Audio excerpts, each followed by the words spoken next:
The Nick Scott Effect. The Nick Scott Effect. Available on Spotify, YouTube, Apple Podcasts, Google Podcasts, Facebook Watch, and everywhere podcasts are found. Interview requests and show notes available at djnickscott.com.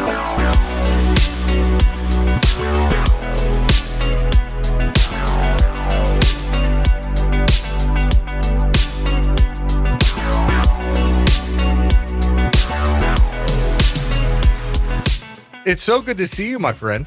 Hey, good to see you too.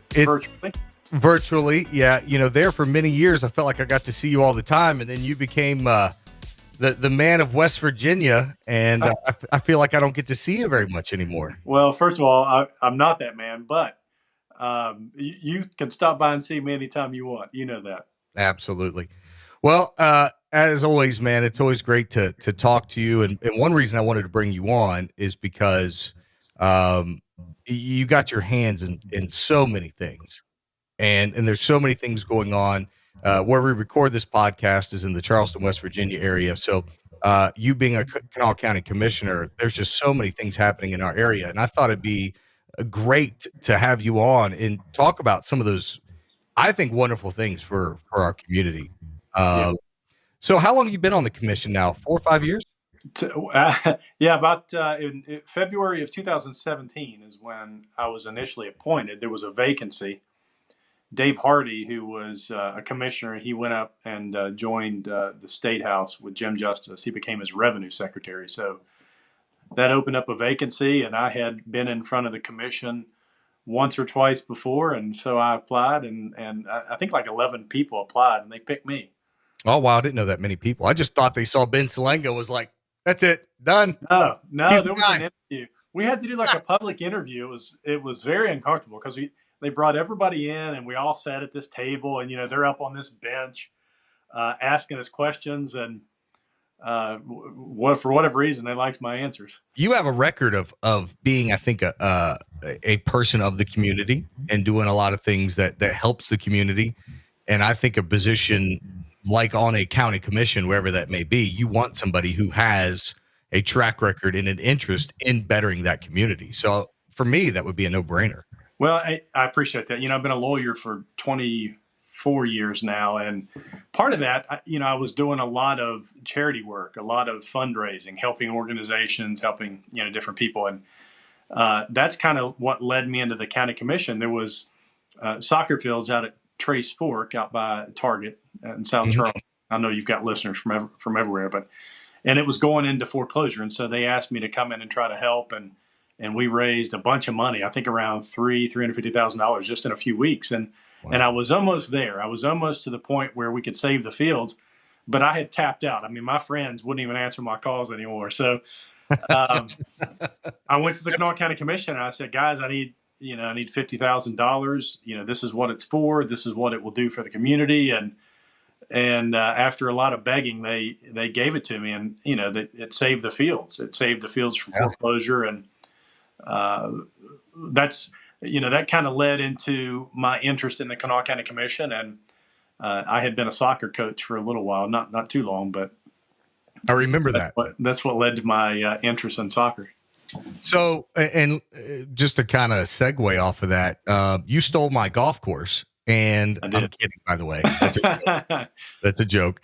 But no, honestly, as a businessman myself, and I try to be a man of the community as well. I want this community to be better for my kids and my grandkids than how we leave it. Does that make sense? Yeah, absolutely. Yeah. So, I remember and what I'm talking about for those who might not know, Shawnee is a park that we have in the Charleston area, had a little 9-hole golf course on it. I love golf. Played there. Gosh, I mean, I should have had a membership there. I played so much.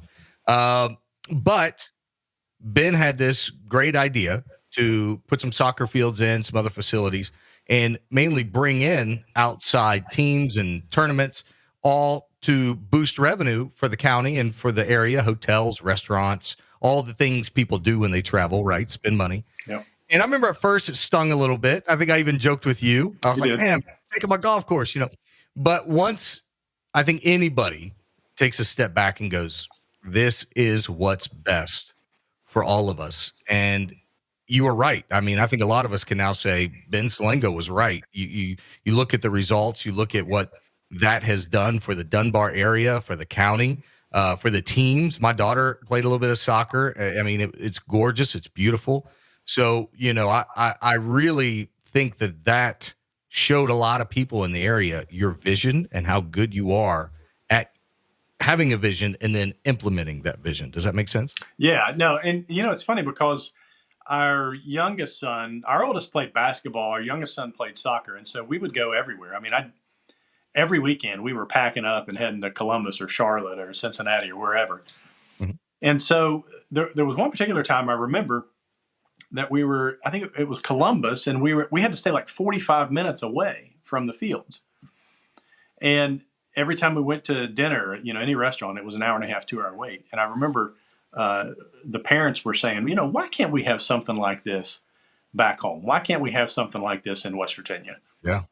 And so I went back and I called my friend who was then the director of the state tourism department. And I said, we need to really look into this. We need to figure out how we can do this in West Virginia. So he said, this is something that is really catching on all over the country. It's called sports tourism. Families will load up, they'll travel for the weekend, whether it's basketball or volleyball or soccer. And just so happened my son plays soccer. So the director of tourism, of course, was now Mayor Amy Goodwin. She and I had talked those years ago.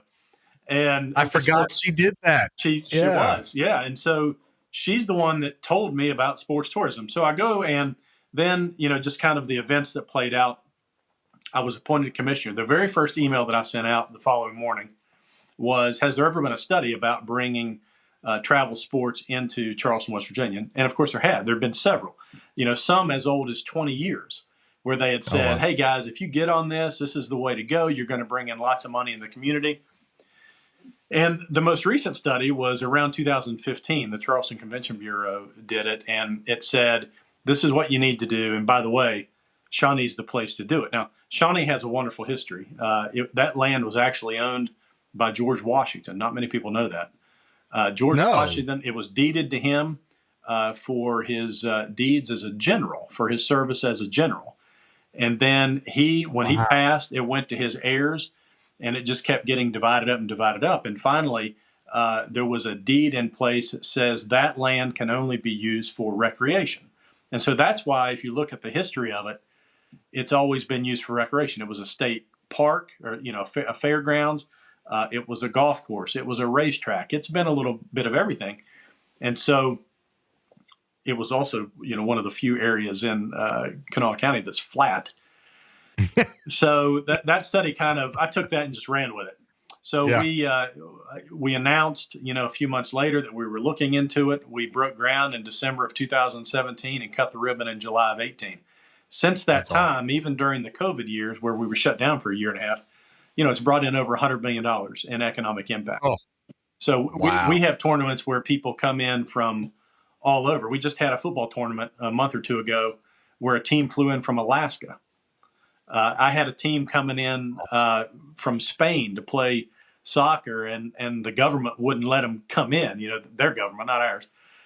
So we bring in people from all over the place. We've had teams from California, from Florida. You name it, we've had it, and it's been a success. Now, I hate that we took the golf course because I am a terrible golfer, Nick. If I can break 100, I consider that a win. And it was one of the few places that I could play golf and look like, a decent player. It was very forgiving. It was very flat, but that history to Shawnee, I never knew it was deeded to George Washington. So was that whole area through there, like where the houses are as well? Everything. And then even if you go onto the other side of it. So the original, and they don't call it deeds. I forget what they called it back then. Surveys, I think. The original was actually at the Putnam County Courthouse. So you can go see it. But if you look at that area, it's such an historical area. You've got the Tuskegee Airmen that trained over there. It's just a wonderful area. We're proud, of the success of the Shawnee Sports Complex. We've got a lot going on. That's still that's still booming. Quite frankly, we've got tournaments coming up. We've landed USU soccer tournaments. In fact, before we even put a shovel in the ground, I had already a commitment from USU soccer to bring in about $60 million worth of tournaments. And oh my Lord! Now, so there was pressure. I mean, there was a lot of pressure because those tournaments weren't going to wait on us. We had to have it ready to go by the time the tournaments came. And luckily we did. We had a great architect. We had great contractors. Hazlett Construction did the contracting and it looks beautiful. It's gorgeous. It looks wonderful. It's gorgeous. Yeah. State-of-the-art turf. The turf that's at that facility is the same turf they have in Atlanta where the Falcons play. It's it's called Field Turf Revolution 360. The highest quality. Now, the reason I even bring that up is because it reduces concussion. It reduces lower extremity injuries. There's a reason why we paid a little more for that. And we've got state-of-the-art lighting. The LED Musco lighting, which there's no spill. You take a facility that size, 130, 140 acres, and throw lights all around it. All of a sudden, the entire community is lit up every time there's a night game, right? So and they don't want to see that at 10:30 at night. Yeah. So we were able to get the state-of-the-art lighting where there's zero spill. I mean, if I want Field 2 to be completely dark and Field 1 to be lit, we do that. I mean, it's pretty impressive, the technology, and we're making some upgrades. We're going to be announcing some upgrades pretty soon. That's awesome. Yeah. And for those who are listening outside of our area, the reason it's called Shawnee is there's an Indian burial mound on site. And the Shawnee, they were in this area. And I'm sure there's still descendants in this area. So that mound, did you guys have to work around that? Were there any historical? Yeah, historical. You'd say that. Now, there are no Indians buried in that mound anymore. The Smithsonian back in the 1980s took them out. And so they're over at the Smithsonian, but I didn't know that. Yeah. So you run into an Indian arrowhead, you've got to stop digging. I mean, so there was a lot of care taken, and it's no secret that area is a fill spot. It was basically a dump. The coal companies would burn down the coal, and that's why it's flat. I mean, it's all fill. So we had to take precautions there too. I mean, because you didn't want to have kids out there playing and them getting sick from some type of exposure. So we've got about 1 million square feet of concrete down as a barrier. So it did a couple things. It protected the area, and then it also served as a stabilizer because the soil is not the best. Now, I was giving you a hard time about taking the golf course, but I see there's a new golf course being built at another park we call Coonskin here in Charleston. Do you have a hand in that as well? Well, Commissioner Lance Wheeler is on the board of Coonskin, the Parks and Rec board. And so he's instrumental in that. He and General Allen Tackett and a few others, they've been instrumental. I'm involved to the extent that we approve budgets, we approve expenditures, but I haven't been out there following it every day. But I certainly trust them, and I know they are working hard. We're putting a significant amount of money into it to try. It looks great just driving by. Yeah, I think it's going to be wonderful. And we've got some other areas we need to work on as far as golf is concerned. And Big Bend. Big Bend. I love those guys out there. The guys that work there are great, and I love going out there and just shooting the crap with them, for lack of a better term. Yeah. But it needs a little tender loving care. It needs a little TLC. Nothing money won't take care of. So we just got. I mean, I won't say a bulldozer's TLC, but it's a joke. It's a joke. I'm absolutely kidding. Yes, we've got some plans out there too. Anything you can share, or is that still kind not until we vote on it? I have to be careful. Absolutely. No, I get it. A minute ago, you mentioned Amy Goodwin. She's the mayor of Charleston, and Amy and I used to talk back and forth quite often. And when she sees me, she always runs up, gives me a big hug. I love Amy to death. But I've texted her about 4 times to be on this podcast, and I haven't heard back. So when we hang up, I need you to be like Amy. Amy, I do have to give her props. When I first moved to Charleston, and I did a podcast about a month ago, and I can't remember who, it might have been with Chase Mitchell. We talked about this. And when I got here in 2006, I won't lie. My first impression of Charleston was not wonderful. It felt dirty. Yep. It felt not a lot going on. At that time I was 22, a nightclub DJ, a party DJ, a radio DJ, and I had been in all these huge mega nightclubs in Cincinnati DJing. There was nightlife. And at that point in my life, in my early 20s, I liked the nightlife and going out. And then I moved here and there was nothing, and then it felt like not only outside of nightlife, there wasn't a lot to do for a young 20 something either, Right. So I just remember my first impressions of Charleston back then weren't always the greatest. However, Danny Jones was our mayor. I love Danny. I consider Danny a friend. I don't have a bad word to say about Danny. He has always been super sweet and kind to me all the times I've ever met him. But I feel like maybe his generation and my generation, and maybe the things that his generation wanted to do and were interested in doing and putting on, and the things that maybe my generation was interested in doing, putting on, were polar opposite, right? I mean, that's fair to say, Right. because there's a gap. So when Amy came on, I started to notice a change, and I started to notice more things that 30-year-olds with kids, and 20-year-olds and basically all ages could do. Not that Danny didn't do that, but I feel like Amy really kind of opened up the doors for more family inclusive events, more events in general. And then, of course, the regatta, which now we know was a massive financial success for the city. $32 million.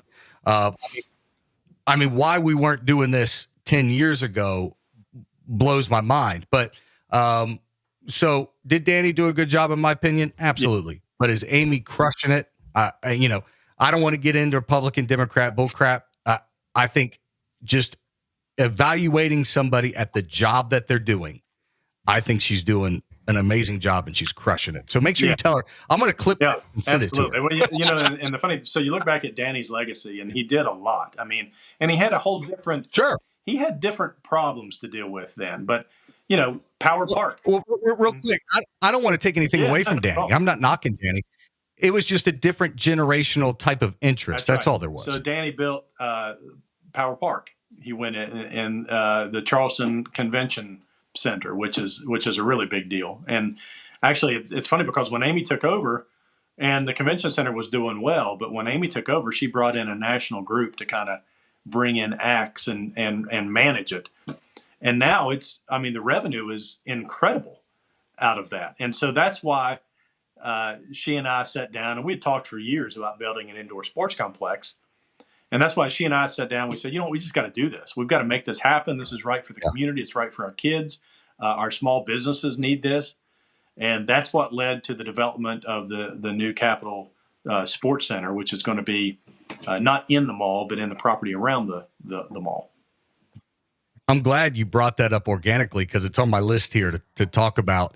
And I think that is a wonderful thing for our area. And that's one of the big reasons I wanted to talk to you was about that project. And anyone who's familiar with the Charleston area, it really hurts my heart. And this is no bull crap just for this conversation or, anyone who watches this, but seeing the Charleston Town Center in its current state breaks my heart. And I'll tell you why. Excuse me. When I moved here in 2006, that place was packed. Every storefront. I used to go down there and shop all the time. I used to go down there and buy video games, at GameStop and everything. When I was still in my radio days, we did a ton of live radio remotes there. I used to go down and host the trick or treat for the kids to walk through the mall at each store and trick or treat. I hosted that. I used to host the mall idol. We did like an American Idol every week, and I was Ryan Seacrest.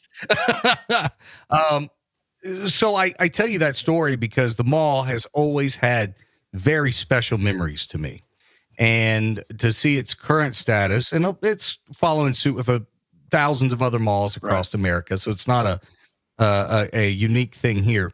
And then when I saw what you guys were planning to do, I was like, that is the answer. That is it. So please, for those who don't know, tell us about this project. The Charleston Town Center has been on the decline for a number of years, and there's a ton of reasons. I mean, we've got, Southridge opened up, so we've got people that are shopping out there. Barbersville is doing very well. Its mall is still crushing it.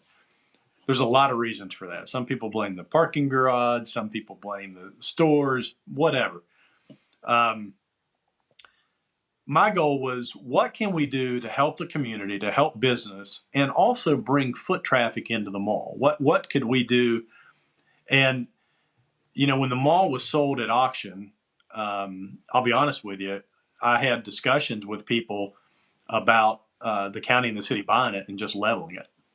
Just buy it, demolish it, and let's start over. Let's do outdoor retail. Let's do outdoor dining with condos and apartments on top, almost like the one in Columbus, Eastbrook, Easton. So Easton, beautiful place. And, and not to cut you off, Easton is a destination regionally. We go up there just to shop, and we're in West Virginia. And I know people in Cleveland do, and in Toledo and Indianapolis. Easton is a regional destination. So I think that is a fantastic idea to make a regional destination in Charleston. Nick, I've had idea indoor water parks. I've talked to Great Wolf Lodge. I've talked to so many people with different ideas. So once the current owners bought it, their idea was to repurpose it, to try to rehab it, bring in more stores, and I've met with the mall owner several times. I mean, he's been very nice and very courteous to us. But it was obvious that we weren't going to be able to get the mall. Maybe we could get a portion of it, but I didn't want to be into the business of buying, a portion of the mall. So we decided to use assets that were within the city's control, or at least grasp. And that would be the Macy's building, which is empty, and then also the parking garages. So the mall itself, if you include those two things, the parking garage and then also the Macy's building, is 23 acres. Not many people realize how big that area is. So the goal is to take the Macy's building, essentially tear it about halfway down, about half of it off, turn that into an Olympic-style aquatic center. It's going to be a 50-meter pool with 10 lanes, warm-up pools. We're going to bring in swimmers from all over. There's only one other 50-meter pool in West Virginia, and that's in Morgantown. So we'd be able to do that. We'll have a 30-foot rock climbing wall where kids can come and climb and rent rooms for birthday parties, and just really a community feel. And then on the other side, we're going to have 6 basketball courts that are converted into 12 volleyball courts. Now, the reason why earlier I mentioned the Charleston Coliseum and Convention Center is how important those two facilities will be working together. So the convention center has 13 sport courts, which turns out to be 26 volleyball, right? 2 on a basketball court. Mm-hmm. Yeah. Our facility, which is right across the street, is going to have 6, which turns into 6 basketball, turns into 12 volleyball. So you've got 38 volleyball courts. That's 76 teams playing at one time. So we'll be able to host the largest volleyball tournaments in America right here in Charleston, West Virginia. Wow. So we'll be able to bring in, big basketball tournaments, which they're doing, but not to this scale. You get almost 20 basketball courts under essentially one roof. You can host massive tournaments, massive volleyball tournaments. Oh, yeah. Pickleball, Absolutely. which I had never heard of. I had to get on YouTube and figure out what it was, but it's the fastest growing sport in America for 2 years in a row. And so I even bought a racket the other day, Nick. You should see it. I don't know how to play yet, but I'm going to learn. But so we're going to have indoor pickleball courts, be able to host pickleball tournaments, bring people in for that. And then also we've got a wrestling room. I was a wrestler growing up, and we were always trying to find places to wrestle. We used to, we threw a mat in a garage, and that's where we'd practice. But these guys and girls have no place to practice, so we're going to be able to host that as well. Indoor running track elevated above the basketball courts, 5 laps around is 1 mile. So just think of the scale. We're talking about 256,000 square feet. Yeah, 250,000 square feet. It's an $80 million project is what we're anticipating. And now, if I can get a little nerd-ish with you, how will the county or the city support the infrastructure, like employees and utilities and water in the pool and all of these things? That's a good question. We anticipate about $80 million to build. We're going to ask for some federal grants. Both of our U.S. senators are big supporters of this project. We've talked to Senator Manchin and Senator Capito They both think this is a wonderful idea. They understand the benefit that it will bring the community. And then, so we're trying to get as many federal grants as we can. I'll tell you that Jim Justice is on board. We've got good support from the state. Businesses have already been calling me. What can we do to help? What can we sponsor? What can we open there? That kind of thing. That's awesome. I've already had 3 different hotels call, want to operate. They want to create and build 3 new hotels in Charleston to support this facility. Yeah. Have you made this public yet? I mean, it's a big deal. It's a real big deal.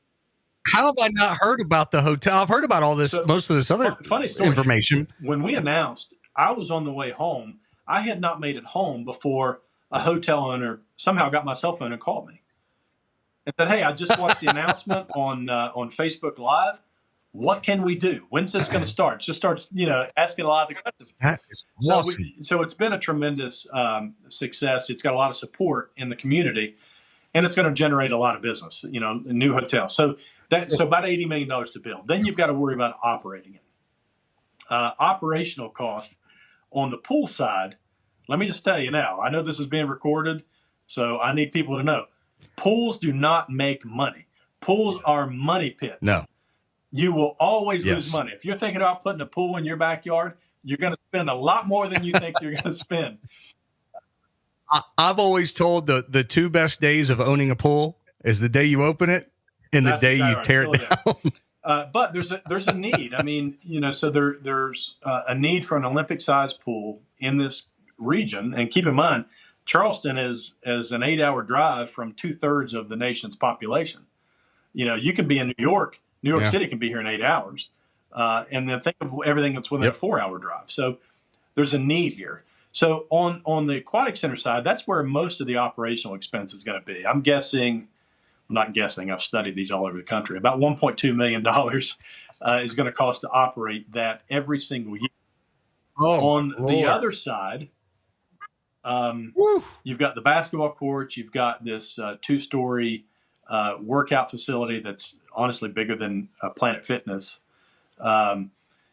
We've got to staff that as well. So you're looking at about $2 to $2.3 million per year to operate. Now, how are we going to pay for that?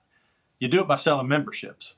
So tournament entry fees and things like that. So that's what we're looking to do. If you have 3,000 people, and let's say the blended monthly fee is $50. Maybe a single membership is $20. Maybe a family membership is $80, but a blended is $50. And you have 3,000 people that belong. That's $150,000 a month. And then you times that by 12, and you're covering your costs. So then you've got to look at where you're going to come up with the rest of it, and you do that through tournament entrance fees. You do it through sponsorships. So the numbers work out. But the benefit of this is how many other things it will support. How many restaurants are going to benefit, how many stores. And guess what? If you look at the plans, by the way, the video which ZMM did for us is on YouTube. If you just type in Capital with an AL, not OL, Capital Sports Center, it'll come up. So I want you to check this out, and you'll notice something missing from inside this facility. Did you get what it was? Waldo? Well, I watched it when you guys announced it. I was at my office and I watched it, and I hadn't heard about it. And I've got a lot of friends in the city government and the county government and it was really hush hush. Maybe I just didn't ask the right question for it because we didn't want it leaked out. Okay. Yeah. So I remember watching the video. And, over the last 5 years, I helped the National Guard with a lot of their engineering and building and architecture and things like that. So I understand a lot of the cost that goes into not only design builds, getting a video like that, and then actually, putting shovel to dirt and everything. So I remember watching that video. I was like, how much is this thing going to cost? So it's about $80 million is our estimate. But here's the thing that you did not see in the video. But I didn't see anything that I should have missed. There are no restaurants in this facility. So when you're bringing people in, they're going to be working out at 5 a.m. and 6 a.m. and lunch, and they're going to be working out afterwards. That's just everyday usage. You're going to have kids there practicing basketball and practicing volleyball and wrestling. And so when they want to eat, they got to go to the mall, right? So it's building foot traffic into the mall. Hundreds and hundreds of people every day, thousands and thousands of people on the weekend. On a tournament weekend at Shawnee, we'll have 6,000 people come through. So imagine putting 6,000 people in that mall. Where are they going to eat? Well, we've got the food court, but more things are going to develop. We got some things. Where are they going to shop? Is there going to be a sporting goods store in there? What about the local hospitals? Maybe they want to use this facility for therapy, aquatic therapy, physical therapy, occupational therapy. And so there's going to be a lot of usage during the week. There's going to be a lot of people then going into the mall. And then on the weekends, it's going to be packed. Absolutely. And that's very smart, getting people to go back to the mall. That's something I didn't even think about, which helps the mall. Now, is the owner of the mall helping in any way or contributing? He's so tickled. Basically, I'm putting an $80 million playground in his backyard. So he's thrilled. He's thrilled. So, but the thing of it is, let's say that I've miscalculated and it doesn't save the mall, so to speak. It doesn't hurt the facility. So, if the mall's torn down and repurposed for something else, fine. The facility's still there. But what it will do is make better usage of that downtown space. So maybe then you get an Easton style shopping and dining. Maybe you get another hotel. Absolutely. Maybe you get an indoor water park. Who knows? But the thing that I can tell you is, if you build a facility like this, people will travel to it. I hate to say if you build it, they will come, but that's true. That's exactly what will happen.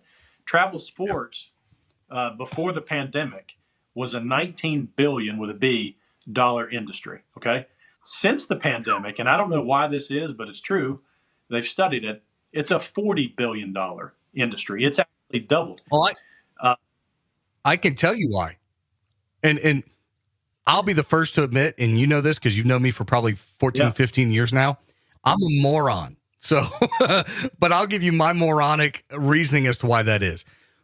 After COVID, my DJ service, so I got shut down and all my events got canceled for 8 months. I won't even tell you how much money I lost. But anyway, so in 21, when 2021 folks started realizing, okay, we can have bookings again. When I tell you I got flooded, and I this is not being braggadocious. This is not. Literally for every, say, Saturday weekend, because that's where most people want to book their events, are on a Saturday. So if you have 52 Saturdays in a year, in 2021, in most of 22 now, I probably had 20 to 100, depending on the time of the year. If it was peak season like April or May, I had 20 to 100 inquiries per Saturday. Okay. And I'm one guy. So that was first come, first serve.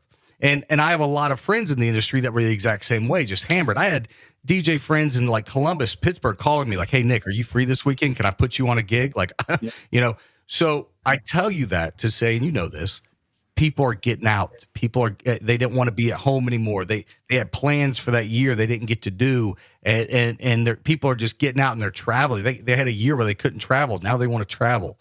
So to see that number increase in my own experience with my business, absolutely makes sense, because people couldn't do anything for so long, and now they can, and they're like, let's go. We're going and doing it. They are. And so the timing is good. Now, so we're looking at, on the development side, we're doing another public hearing in a few days, and then we'll go into the architecture stage. We'll retain an architect.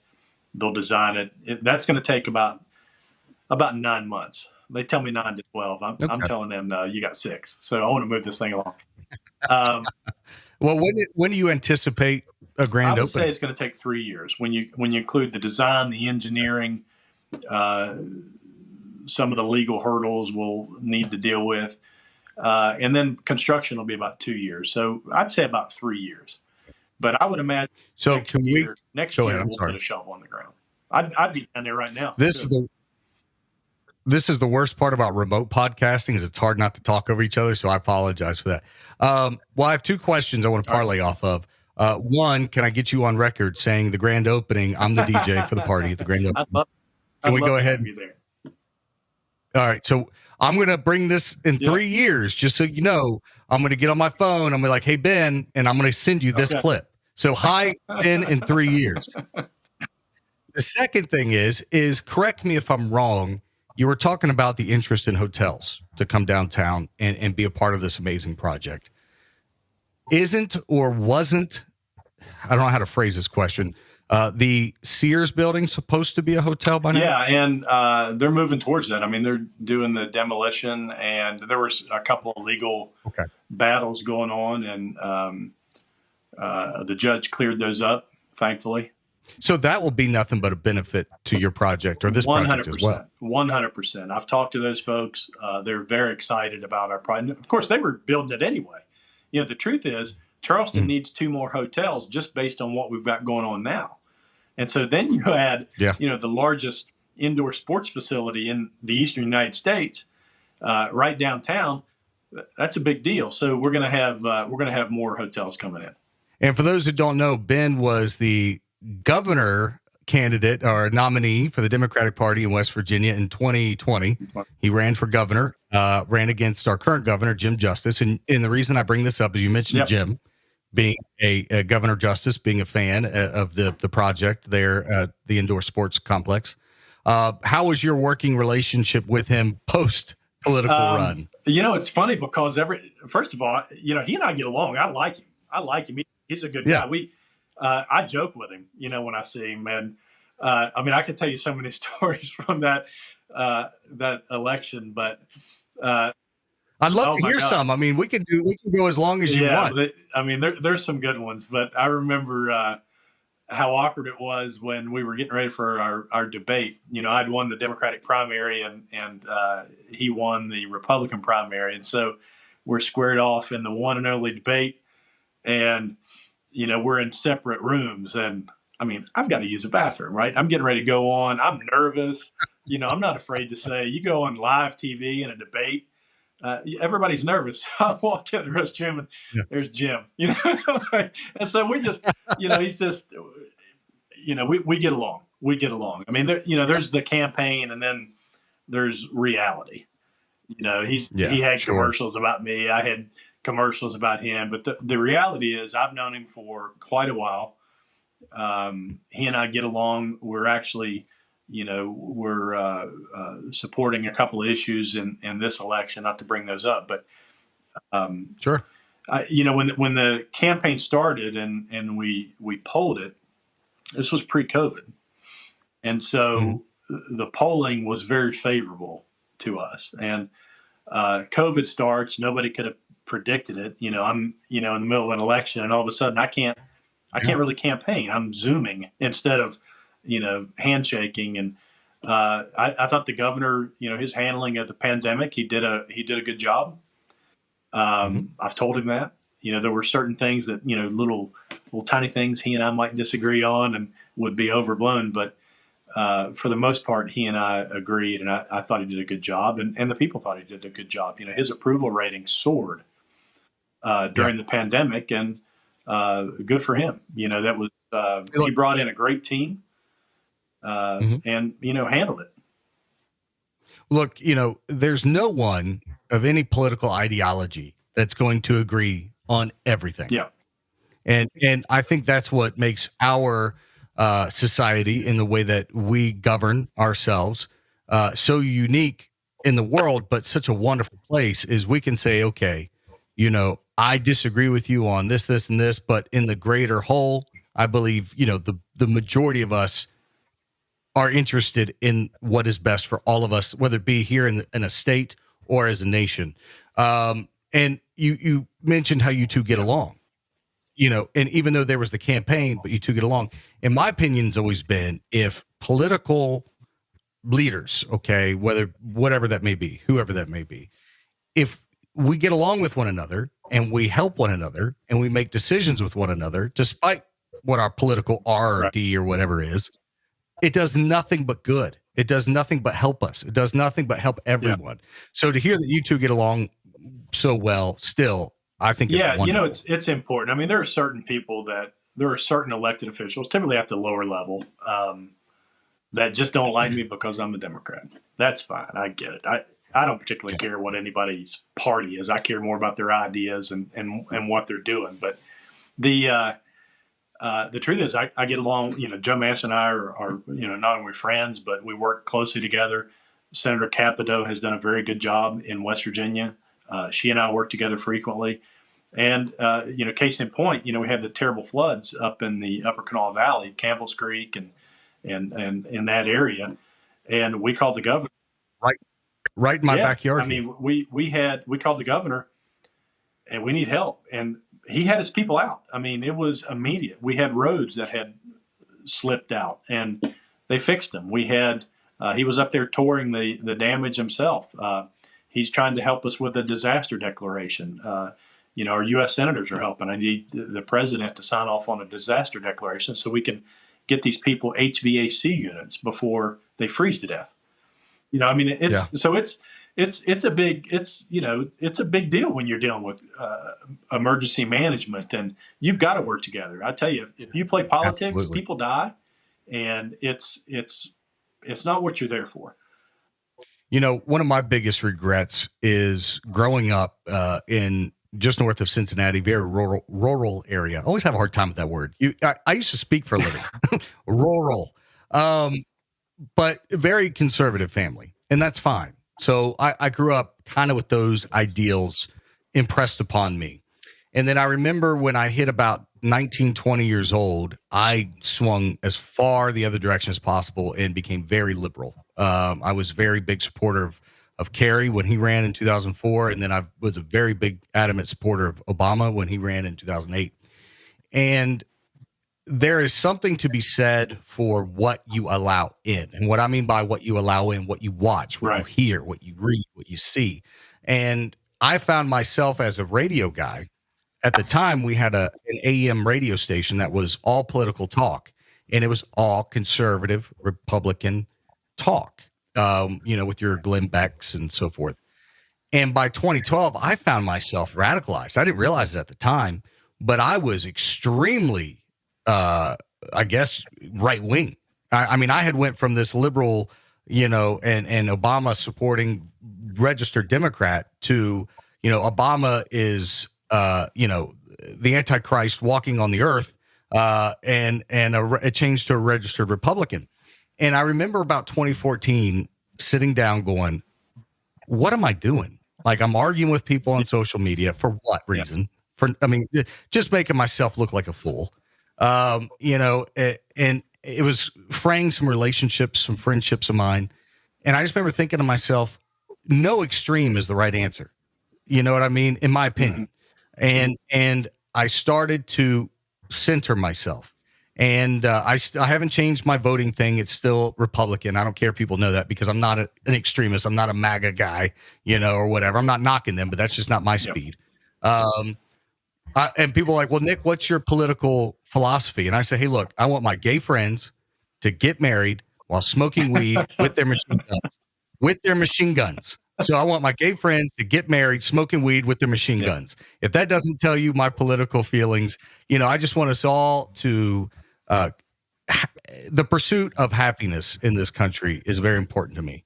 And whatever that may be, whoever that may be, however that may be, is kind of where I've drawn the line in the sand. And when I see folks like you in the political world who are really trying to bring change to their communities, dude, it makes me feel so good. And I want you to know that there are people like me out here watching you and love that you are in that position. I appreciate, thankfully, the majority of the time, county commissioner is not a political position. I mean, it can get political. It's been, unfortunately, around election time, it gets political. But, the good thing is I'm able to drown out a lot of the noise. The governor's race taught me some valuable lessons. I mean, there are people, and you're talking about radicalized people, social media has really changed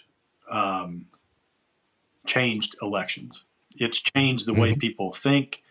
It's changed the way we act. It's changed everything. And you have to deal with that. And so, during the governor's race, I'd be out and I was videotaped all the time. From the moment I left my house to the time that I got home, somebody was trailing me videotaping me. And I'm not suggesting the governor had anything to do with it. It was other people. Sure.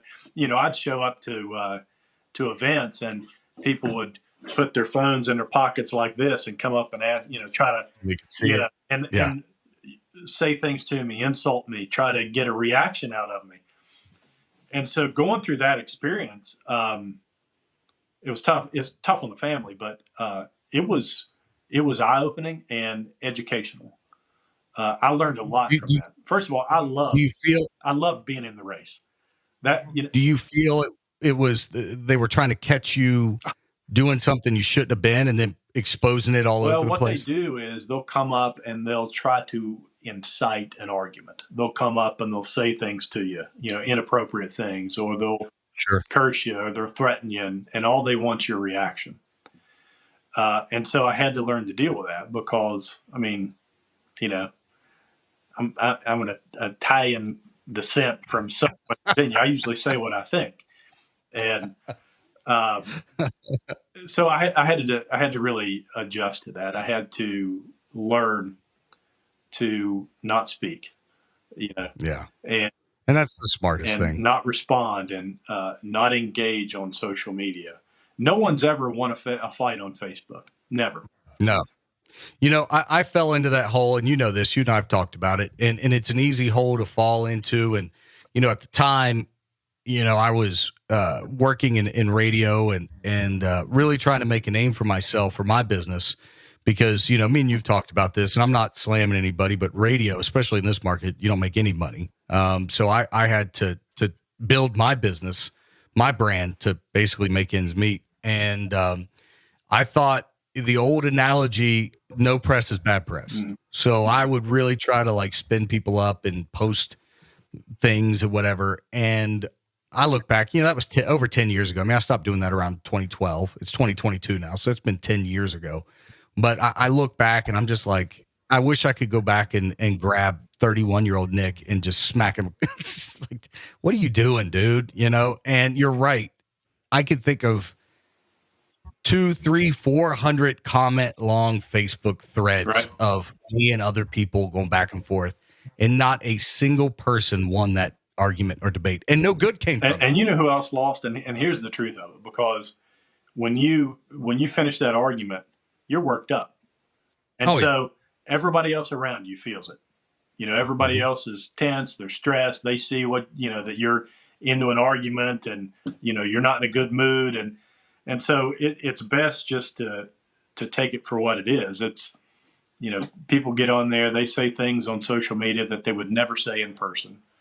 Never. They get into arguments that they would never get into in person. I'm not sure why. I'm sure there have been studies on it, but you just got to let it roll off your back. I mean, when I actually have an entire PowerPoint of it's pretty. Are you going to give us death by PowerPoint on the podcast? No, I do a speech where sometimes when I'm invited in, and I'll let them choose what are you going to talk about. But one of them is about social media, and so I have all of these screenshots of just nasty, terrible, hateful things, death threats, everything that I will play during the PowerPoint and just joke about it. Because if you can't laugh about it and understand what it really is, it'll tear you apart. And we've had good people that have gotten out of politics because of it. Sure. I'm sure it hurts here a lot because I've experienced that. I laugh about it now. Now I do. Yeah, because I don't participate in it. But in your presentation, your PowerPoint presentation, you don't have any Nick Scott stuff in there, do you? No, I can't think of any nasty things. Well, hey, I've had you all on for almost an hour. I don't have a time limit, but I don't want to make folks feel like they have to sit here forever. No. One thing I did want to ask you, we talked about the governor's race. Real quickly, what was that experience like? Not all of us get to run for governor. I tell you what, I loved it. I mean, I went to places that I otherwise would not have been able to go to. Even, once the pandemic started, it really hampered what I could do outside of Zoom and Facebook Live and those types of things. But I loved it. I met great people. Some of the things that saw, that some of the people that I talked to, I'll remember that till the day I die. I remember, going down to McDowell County and seeing these people. Nick, you think Charleston was bad in 2006? You should see McDowell County, a county that once had over 100,000 people, and now there's nothing. I mean, there's literally nothing. That's where Welch is, correct? Yeah. Yeah. And so you go into Welch. I mean, it's a gorgeous, gorgeous city. And back in its day, it was booming. And so you go around and you talk to these people, and you really you feel for them. You want to do a good job. You want to help them. There was a town down there, Keystone, I believe, didn't have water for years. They didn't have clean water. You turn on the spigot, it was like chocolate milk coming out. I mean, there are places, Nick, that it's heartbreaking. And so, how is that in our state in this day and age? I don't know, man. It's awful. And then you go and you see other places that are just taken off. I mean, Morgantown is taken off. Eastern Panhandle, you go into that area, it's really taken off. And before this, other than some soccer tournaments, I hadn't really spent that much time in the Eastern Panhandle, but it's gorgeous, absolutely gorgeous. Next to D.C., you can take the MARC train in. And anyway, I had a blast. I had an absolute blast. Some of the people I met, obviously, I'm still in communication with now. We still text and email and talk. And it was hard on the kids, for me being gone a lot. And sure. But they understand. Yeah. So can we say now on the Nick Scott Effect podcast that Vince Salango is going to run again? We'll see. We'll see. Deflection. I follow numbers. I follow trends. I'm not. I don't want to just give away time. I don't want to run if I can't win. I don't want to run. But is Jim up this term? And can he run again after this? He cannot run again. So it'll be an open seat. And there are a bunch of Republicans that are going to run. I would imagine in that Republican primary in 2024, probably looking at 10 or 12 different people. Sure. On the Democratic side, we'll see who runs. I think Mayor Steve Williams out of Huntington would be phenomenal. Sure. In all of the gossip political columns, they've got me in there, but we'll see. But we've got some really good people on both sides. We really do. And even on the Republican side, there are some people that I really like. Could you see you staying at the Kanawha County Commission for a long time? Or if the governor isn't in your wheelhouse, maybe House of Delegates or Senate? I'm not interested in House of Delegates or Senate. Okay. I could have done that. The House, they've got, now we're single member districts. So they've got what, 6,000 or 8,000 constituents. I'm fortunate. I've got 183,000 constituents. I'm serving a really big group, and I never really had any interest in being in the House, never had any interest in being in the state Senate. So we'll see. I mean, I'm very content with my life now. I mean, Sure. Great law firm. I've got great employees. The county commission, I'm able to get things done. I mean, think about it. If you're a delegate, you've got to get a bunch of votes. I only need one besides mine. I mean, there's only 3 of us. So if I want to get something done, I've just got to get Kent or Lance to agree with me. You just got to take them out for a good steak dinner. Yeah, I've got to come up with a reason for them to vote for me. So it's a lot easier. Sure. But I enjoy it. I've got great people that work at the county commission, make me look good, and they work hard. Well, Ben, man, you've been in terms of my West Virginia life, a lifelong friend. I think you hired me. The first time we met was to do a Halloween party. I remember that. Yeah, you've done a few of them. They're always great. What happened? Where are they now? Oh man, we put them on the back burner. Maybe next year. We keep saying that. We keep saying it. Maybe next year. I mean, it's such a good time, and we love hosting them. Well, outside of all the political stuff and everything, I want to thank you for everything you've done for me and my family. It means a lot to me, and your friendship, of course. And even though I had an R on my voting ID, I did vote for you for governor. Sorry, Governor Justice. I love you. I love you, Jim. I really do. But you and I, Ben, have had a long history, and I know Jim's done a great job. Governor Justice has done a great job, but I had no doubt you would do a great job as well. So I hope in the future maybe we'll see a Governor Salango. That would be pretty cool. I know that's probably hard on the family, and as a family man myself, that's something you really have to consider. So I commend you for that. Well, I appreciate that. It's always good if you've got two good candidates. That way, no matter which way it goes, you win. And I remember, it's funny because about 2 weeks ago, I don't know what I was searching for, but my concession speech came up on YouTube.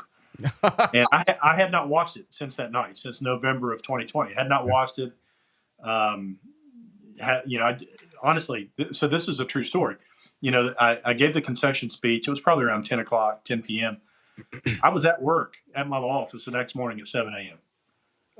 I kind of just moved on, just done with it, move on. But I watched that concession speech, and I remember, and this is true. I said, I wish Jim Justice all the best, because if he's successful, then West Virginia's successful. And I truly meant it. Yep. I do not care whether it's a Democrat or Republican running the state or the city or the county. I do not care. All I care about is that they have good ideas. All I care about is they work hard, and that they put public service ahead of self-service, because there's always opportunities to use your public service to benefit your own interests. And people that do that, they need to be called out for it. Absolutely. And tell Tara I send my love. Your wife is awesome. And she's doing a great job she's a judge here in Kanawha County. For those who don't know, Tara Salango, she's doing a great job. Is she up for re-election, or she just have an election? She's up in 2024. So yeah, she's up in 2024. And then of course I'm unopposed, thankfully, this time around. So, you are? Let me see here. Let me find. Yeah. I just have to go run it. I just have to vote for myself and I win. There you go. Can you do that? Yeah. Now, there'll be people out there writing in Mickey Mouse, or, Oprah Winfrey or something. They'll be writing people in. Nick Scott, they'll write him in. Don't do that. But so I'm unopposed. So I won't have to run again till 2028. Oh, wow. As commissioner. It's a 6-year term. Wow. So, yeah. That's awesome, man. Well, Ben, I won't keep you any longer. Is there anything else you'd like to share with the people? Any other projects or anything coming up? No, Nick, we've got a lot going on. I mean, we have a ton of projects. I've got a plan going on in the Upper Kanawha Valley that we initially called the Valley, and we're rebranding it. But it's basically a recreational tourism design that's going to be 30 miles long. Oh my God! It's going to stretch from Malden, all the way up to the new national park, all the way into Montgomery. And so when people come to the new park, they'll be able to come into Montgomery and ride the Hatfield-McCoy Trail. They'll be able to come in and hike. They'll be able to bike. They'll be able to four-wheel. We're going to have Jeep trails. We're going to have kayaking and canoeing. And so the Upper Kanawha Valley is kind of like when I was mentioning McDowell County, which has been hit the hardest of any county in West Virginia because of the decline of coal. Upper Kanawha Valley is the same. That's our version of McDowell County, if you will, although it's not quite as decimated. But that plan it's going to take years, but it's a way to bring in and play off of the new national park that's right there, to bring people in to stay here, play here, eat here, and check out the park. I mean, the parks, it's been incredible how many people are going to that. And the Hatfield-McCoy Trail, actually during COVID, the number of passes that were sold went up by like 50 or 60%. Sure. I bought one. People want to be out. First time ever. People wanted to be outside. Yep. Outside. And so we're bringing that here into that area to help those who've been hurt the most by the decline of coal. So, yeah, we've got a ton going on. I mean, I could sit here and talk for hours. But But if you want to check out the new Capitol Sports Center, it's Capital AL Sports Center, and check it out on YouTube. We've got I think it's like an 8-minute video. That's awesome. And I don't know if you've, speaking of the Hatfield McCoy Trail, I don't know how much truth is to this, but I've heard rumblings that, and I don't know if this falls in Kanawha County, but over in, would that be Frame? Where's Sanderson? Do you know where Sanderson is? I heard rumors that might become a part of Hatfield McCoy. Have you heard that as well? Yeah, I haven't heard that. I will tell you that they've already started mapping the Hatfield McCoy and Montgomery. Oh, wow. That is awesome. They've already mapping. So, well, my wife, she's standing right off camera, and she just shook her head and greenlit me to buy a new $25,000 razor. So I'm sorry, Kelly. She's going. But hey, Ben, I love you, brother. You are always welcome on here. If something's big, is a big announcement, or you want to share information with the community, the fact that some DJ from Charleston is got a podcast that's taken off blows my mind, and you're always welcome to be on here and talk. Hey man, I appreciate your friendship, and best to you and your family. All right, thank you, brother.